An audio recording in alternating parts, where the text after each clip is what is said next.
안녕하세요. 왜 이렇게 연상의 남자를 만나게 된 건지 그때는 어린 마음의 남들보다 여유가 있어 보이는 남편의 모습에 반해서 결혼을 결심했는데 결혼하고 나니 후회가 되는 부분이 더 많습니다. 그나마 연애할 때는 남편도 한참 때라서 괜찮았는데 결혼 후부터는 영 아니었어요. 더군다나 결혼하면서 남편의 권유로 저는 회사까지 그만두게 되면서 솔직히 집안일을 하고 나면 딱히 할 게 없어서 체력적으로 힘이 남아 돌았는데 영업맨인 남편은 퇴근하고 나면 많이 힘들어했어요. 그리고 퇴근 후에는 술 약속이 뭐가 그리 많은지 허구한 날 술에 떡이 돼서 일어나지 않는 남편을 보고 있으면 날이 가면 갈수록 불만은 더해졌습니다.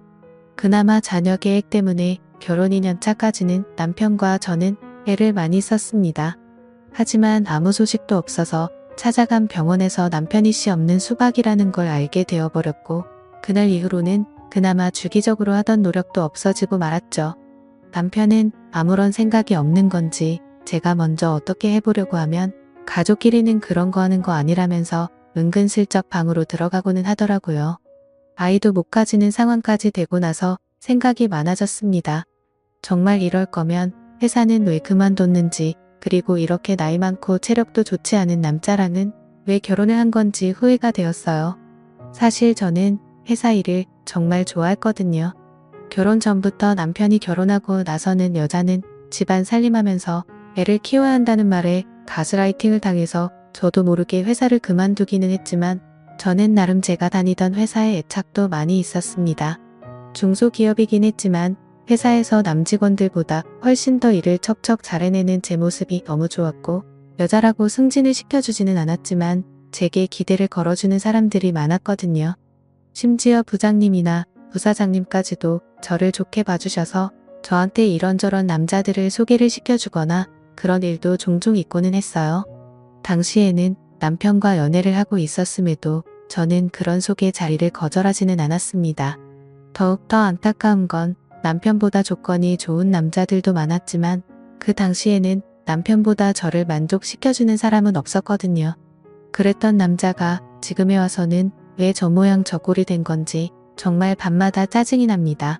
이혼 사유가 될 수 있다는 말이 거짓말이거나 지어낸 건지 알았는데 그게 아닌 것 같아요. 진짜 미리 알 수만 있었더라면 현재의 남편을 고르지 않고 다른 사람을 고르고 싶다는 생각뿐입니다. 그래도 남편은 저한테 상냥했어요. 8살 연하의 와이프라 그런지 저를 공주 대하듯 대해줬고 자기 때문에 직장까지 그만둔 저에게 물심양면으로 지원을 해줬습니다. 딱 부부끼리 그거 하나 빼고 다 잘해줬어요.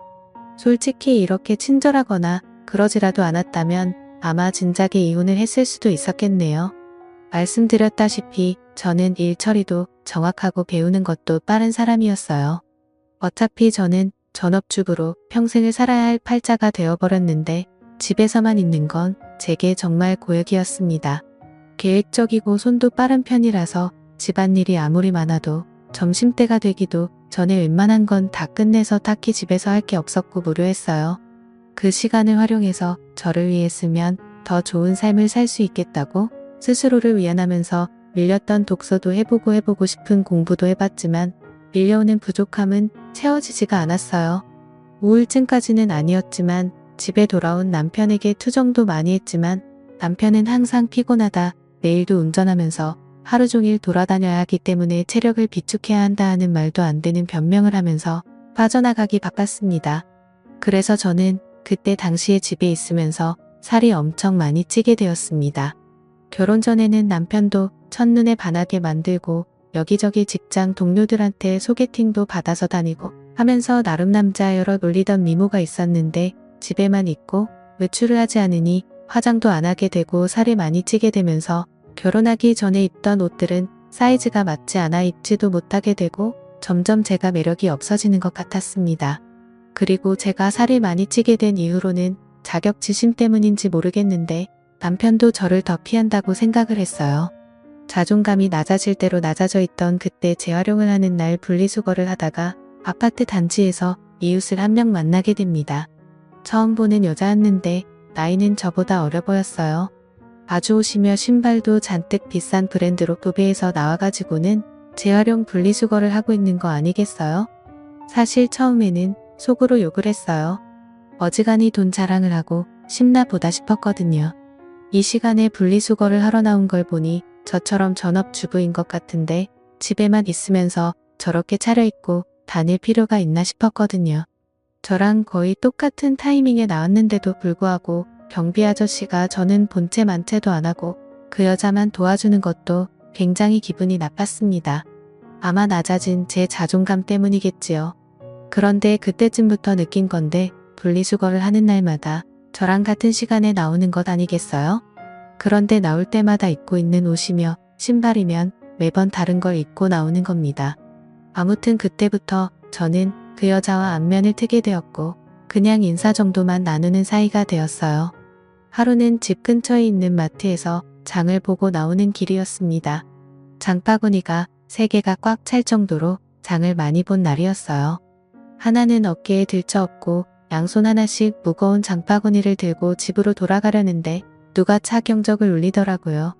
그래서 길을 비켜줬는데도 계속 빵빵거리길래 뒤돌아보니 그 여자가 딱 보기에도 비싸 보이는 외제차를 끌고 창문을 내린 뒤에 저를 부르는 겁니다. 집에 가는 길이냐고 물어보면서 자기도 집에 가고 있으니 태워주겠다고요. 솔직히 조금 자존심이 상했습니다. 차 안에 탔는데 그 여자와 제가 비교가 많이 되었거든요.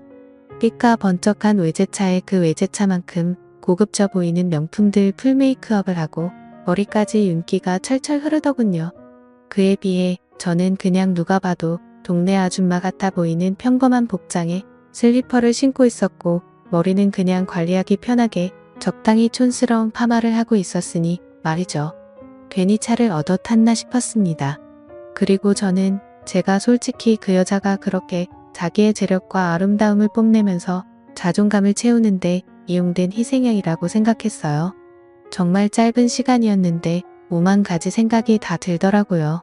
나도 저렇게 예쁘고 꾸미고 있었더라면 남편이 나를 피하게 되지 않지 않았을까 하는 생각도 들고 눈물이 막 나기 시작해서 그 자리에서 울어버리고 말았습니다. 제가 막 우니까 그 여자도 당황을 하더군요.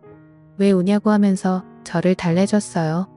허세와 허용이 가득하고 자기의 만족을 위해 남을 절망시키는 아주 나쁜 여자라고 생각했는데 제가 엄청 오해를 했습니다. 그 여자는 저를 진심으로 위로를 해줬어요. 그러면서 하는 말이 분리수거할 때 몇 번 마주치면서 언니하고 친해지고 싶었다고 하더라고요. 아파트 단지에 자기랑 잘 맞을 것 같은 여자가 한 명도 없는데 딱 언니만큼은 처음 느낌부터 뭐가 팍팍하고 왔다고 하면서 말입니다. 그래서 제가 당신같이 젊고 예쁘고 능력 있어 보이는 아가씨가 나랑 친해져서는 어디에 쓰겠냐고 거짓말하지 말라고 했습니다.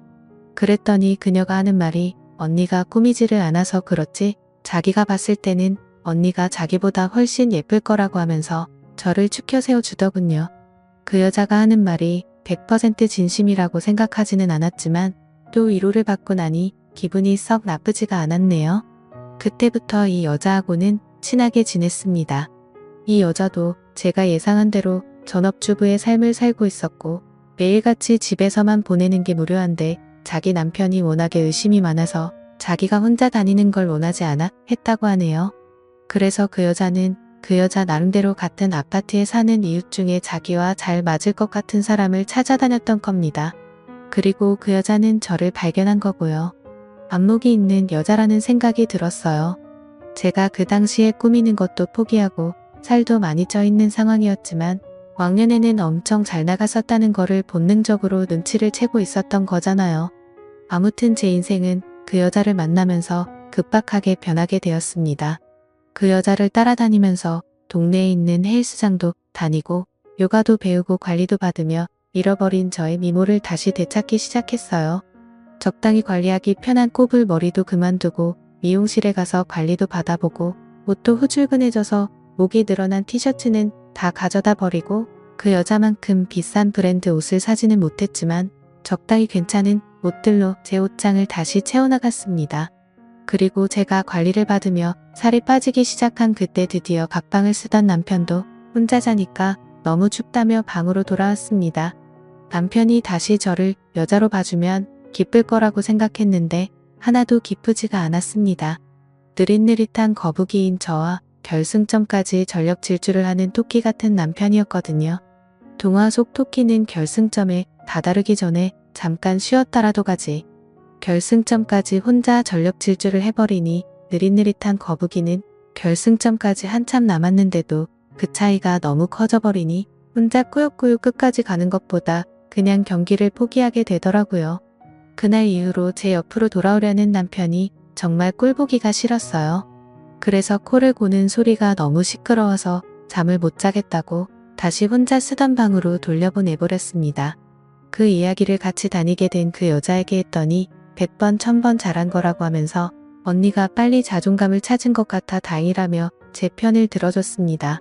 그리고 제가 완전히 다이어트에 성공해서 결혼 전에 미모까지는 아니지만 아름다움을 다시 손에 넣었을 때는 그 여자가 저를 여기저기 끌고 다니면서 완전 새로운 세상을 보여줬어요.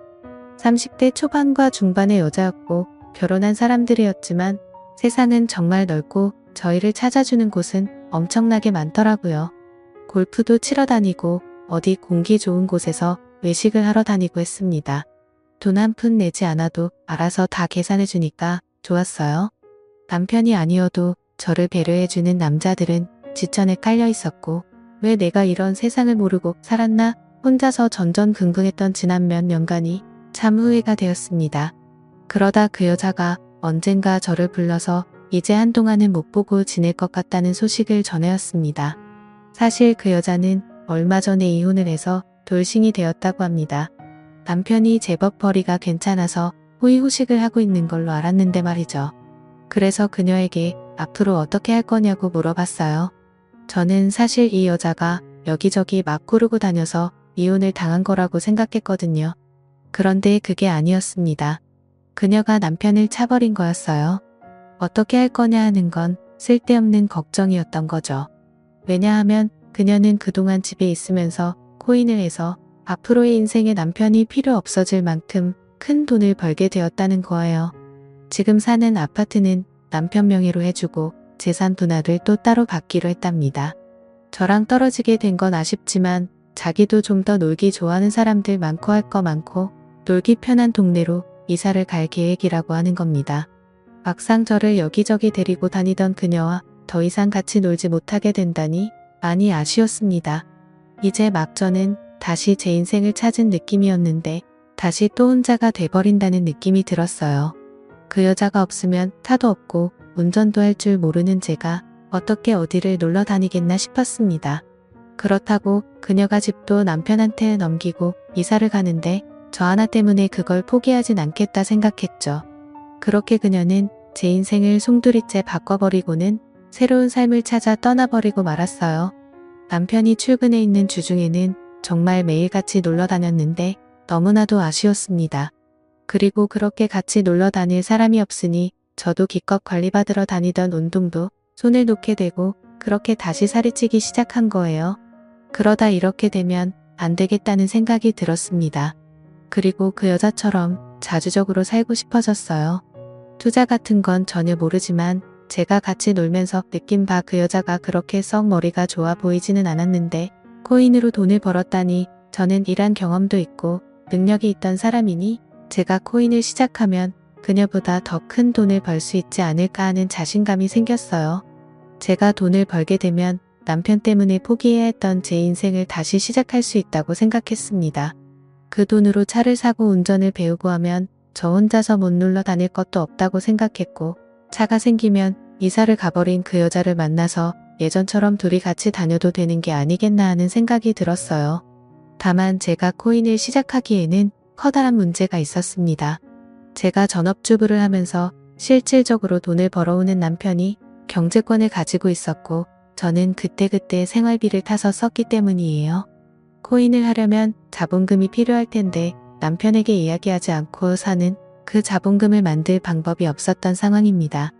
은행 대출부터 여성 전용 대출 같은 사금 인권까지 알아보다가 아무리 그래도 리스크가 있는 투자인데 빚을 내면서 하는 건 아닌 것 같다는 생각이 들어서 차라리 남편한테 솔직히 말하고 허락을 받아내겠다는 생각을 했습니다.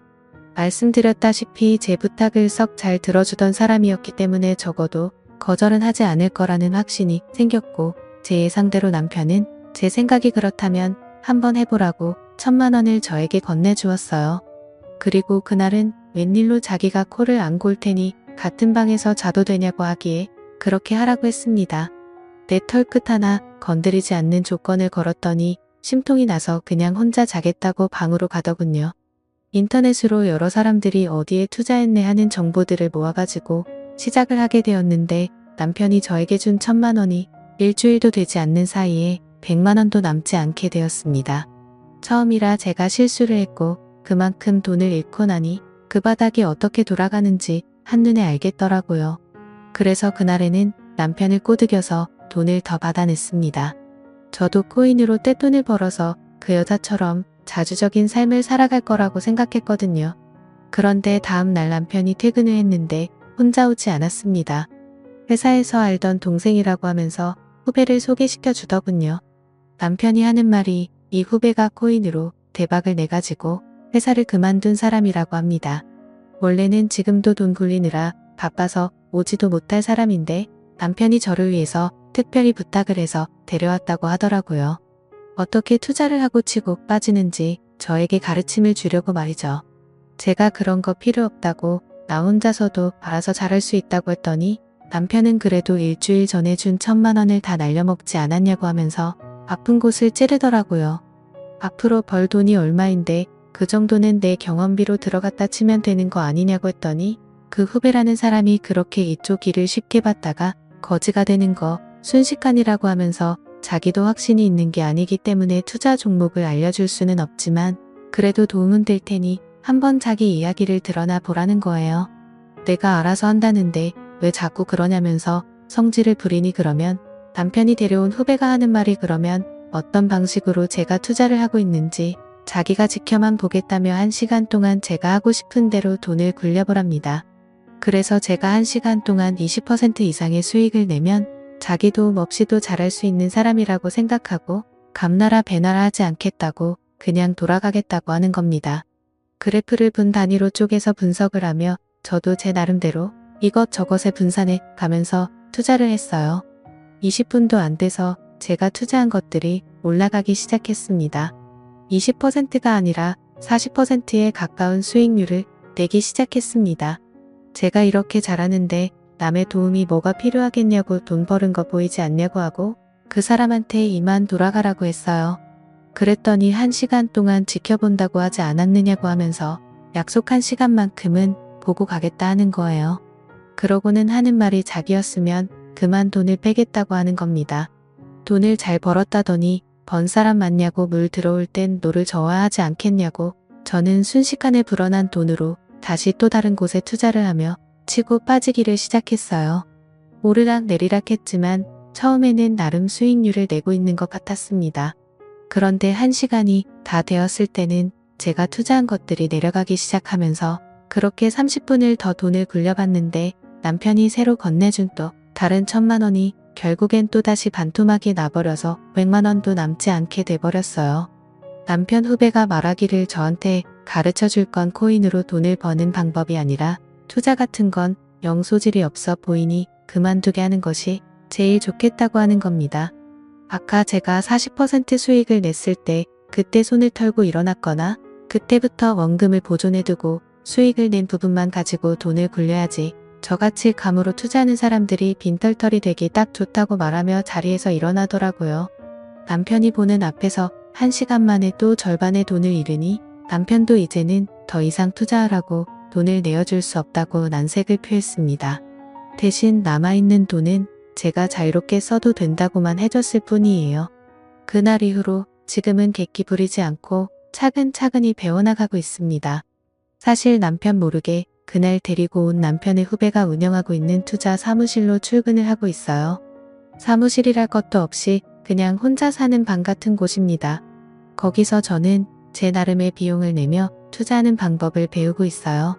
제가 남편의 후배에게 원하는 걸 해주고 저는 투자도 배우면서 남편 대신 부족함을 채우고 있으니 어떻게 보면 윈윈이라고 볼 수 있는 셈이죠. 지금은 남편이 알면 안 되는지라 조심스럽게 행동하고 있어요. 그래서 남편이 퇴근하기 3시간 전에는 항상 집으로 돌아가고는 있습니다. 하지만 이것도 제가 큰 돈을 벌고 난다면 남편도 저를 이해해주지 않을까 생각해요. 또 찾아주셔서 감사합니다.